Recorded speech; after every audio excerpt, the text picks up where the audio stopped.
you've heard of this Nancy Guthrie case because I've told you about this Nancy Guthrie case briefly.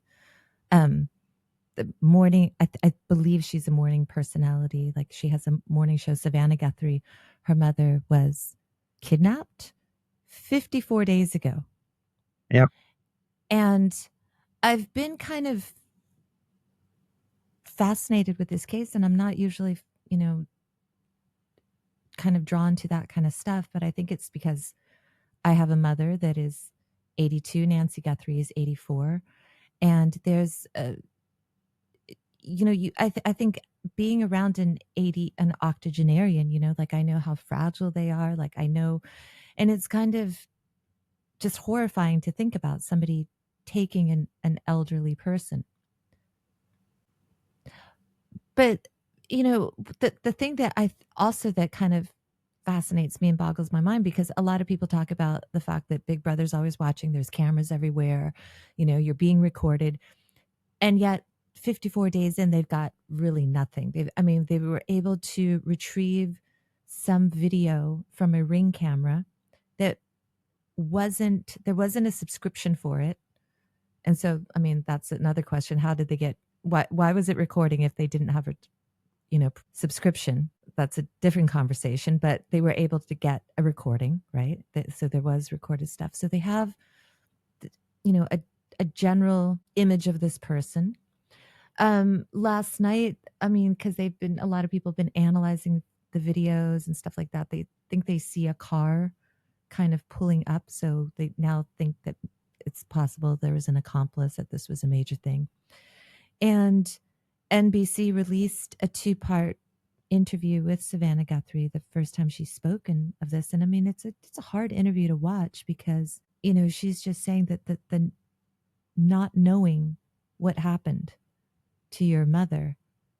And, she describes the scene at the house to some respect, saying that the back doors were propped. She used the word propped open, like they were carrying something out, but her purse was there, her phone was there. We know that her Apple Watch was not taken. And in the process, I guess, of removing her physical body from the house, whether, alive or deceased, the watch disconnected with her pacemaker. How is there nothing?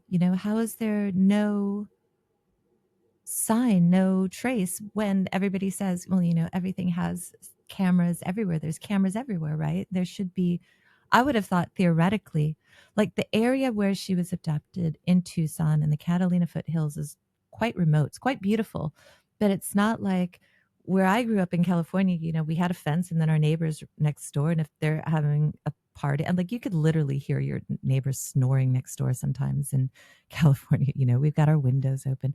But over there, it's quite far between houses, and they don't have street lamps because they don't want light pollution, which I think is fantastic, right? So you could see the beautiful night sky out there. There's all these perks, and pretty much every neighbor has said that it's really safe. A lot of people don't lock their doors.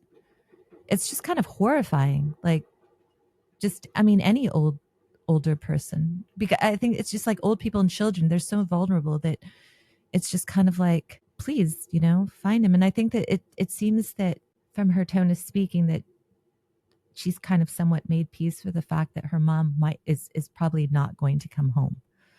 And then also taking blame and saying that, she does realize that there's a strong possibility it could be because of her that her mother was taken, because she's famous, she has money, and maybe this kidnapper thought that they could get money from her.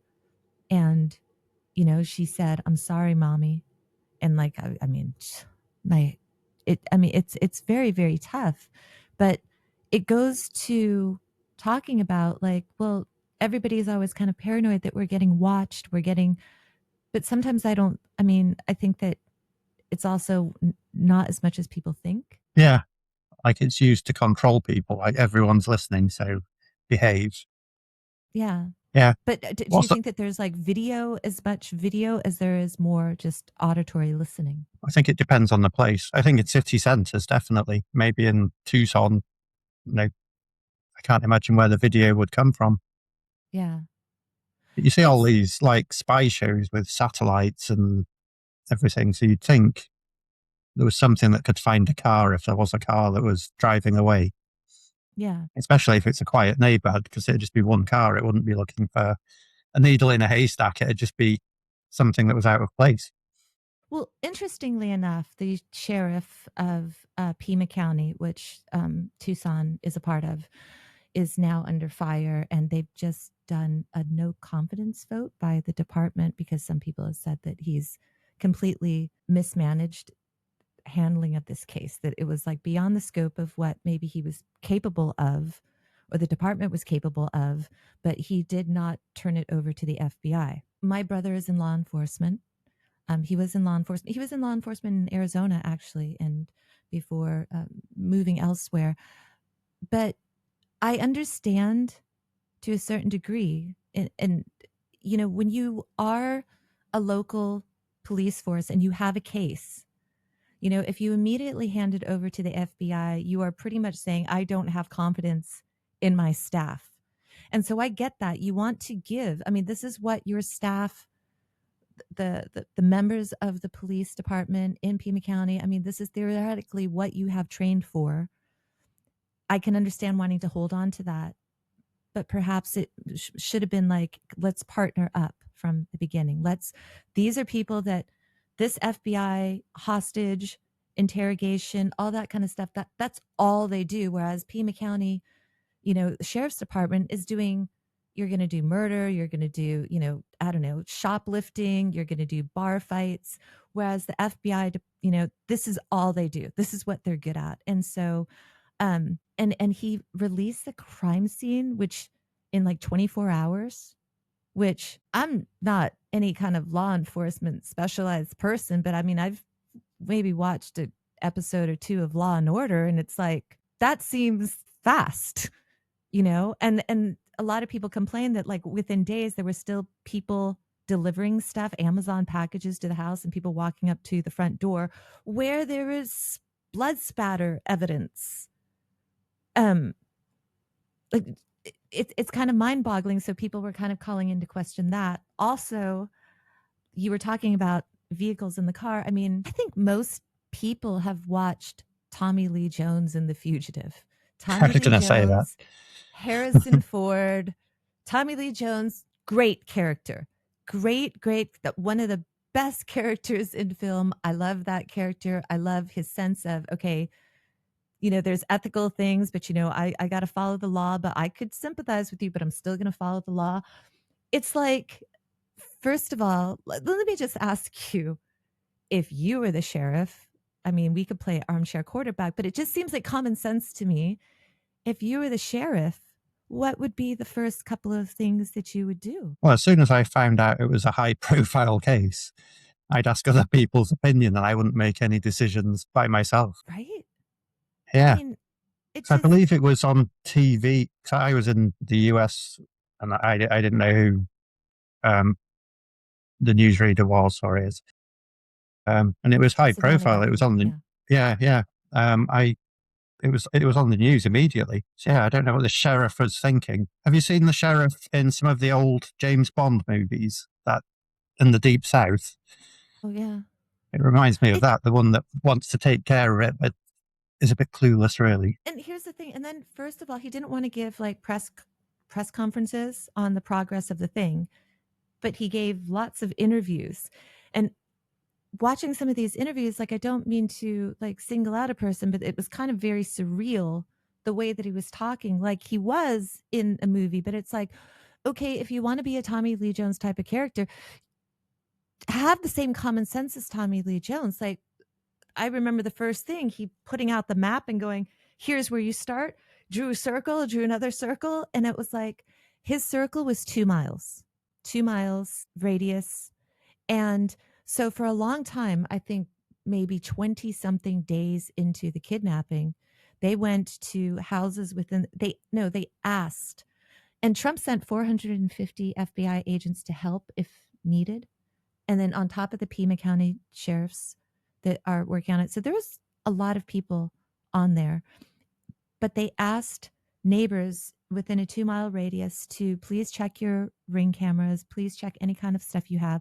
And between the hours of this time and this time, on the date of this, and see if you see anything strange or funny. Instead, I mean, there's not a lot of houses. If you look at the GPS map of it, there's not a lot of houses. So I don't really understand why.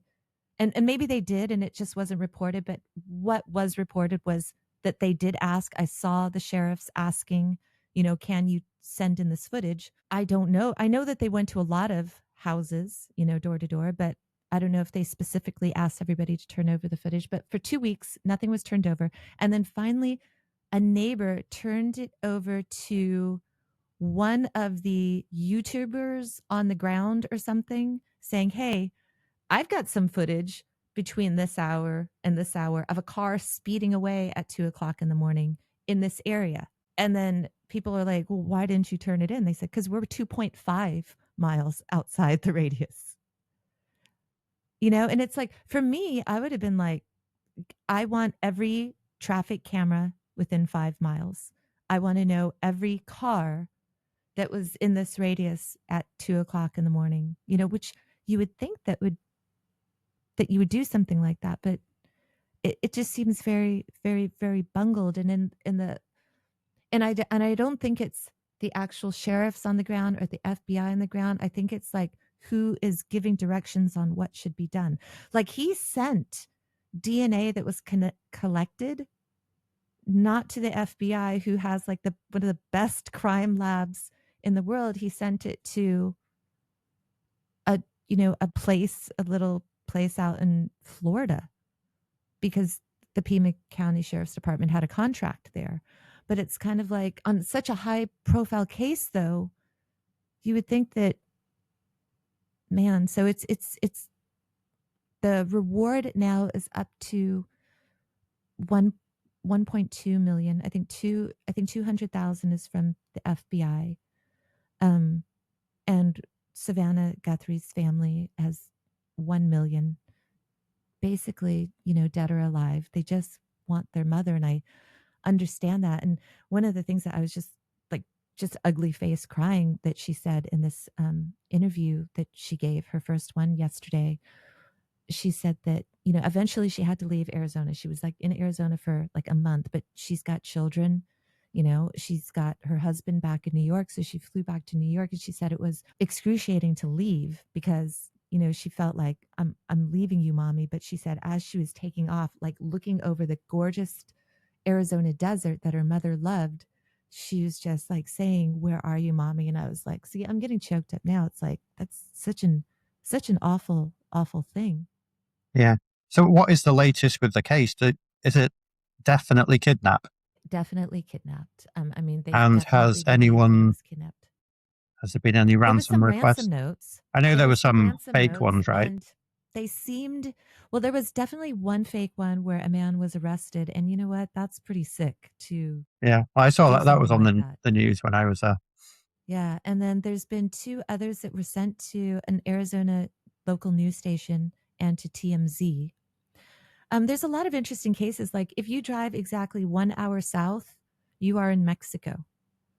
Like it was. I always thought that's very possible to take somebody to Mexico, and people said, "Oh, it's hard to get across the border," and it's like, no, it's not. I'm from San Diego. We're a border city. It's harder to get. It's hard to get in. It's not that hard to get out. I mean, they pick and choose and spot and choose, and it's Mexico, which is kind of like Thailand. I'm sure you could always just, hey, I'm. They don't need to know that you've got a body in the car or a person in the car. They could think, oh, they're smuggling something. Okay, I'll just take it, because some people, that's how it is. There's underground tunnels. I mean, there's been so many theories. And what's kind of crazy is like I said, I usually am not, I'm not a true crime person. I don't read about stuff. Like if something, like there was a case in San Diego where this woman was allegedly murdered, Rebecca Zhao, in the uh, Spreckles mansion in Coronado. But when they found her body and San Diego Sheriff's Department claimed it was suicide. She was bound with her feet tied behind her back and her arms tied behind her back. And she was hanging from off of balcony, but they determined it was suicide. And it was like not like a normal knot, like you were. Mm. So I'll read something like that going, wow, that's an interesting conclusion you have to that case. And there was a lot of mystery around it and other tragic things connected to it. But I usually don't. But like I said, I think this case really resonated with me because I do have a mom and I can't even imagine. Well, I don't imagine it happening to my mother. Um, and the reason why is, I mean, even yesterday, like I thought my mother was in an argument outside. She lives next door. And so I ran out there, like, who is she in an argument with? And she was just talking to the other old neighbor down the street, and they're just loud. They're just, and I was laughing, and I said to my son, and I said, between that woman over there and grandma over here, like, we don't get a lot of foot traffic. I think people like that would use this street as a shortcut, like just to like, oh, those grannies are out. Like, we're not, they're like the best neighborhood watch in the world because they won't let you get by without asking, where are you going? What are you doing? Like, what time are you going to be back? And, you know, Thai people are so kind of like lovely. The younger generation, they've been cut, but they feel obligated to tell them, even if they don't want to. So we don't get a lot of foot traffic. People go the long way around. Yeah.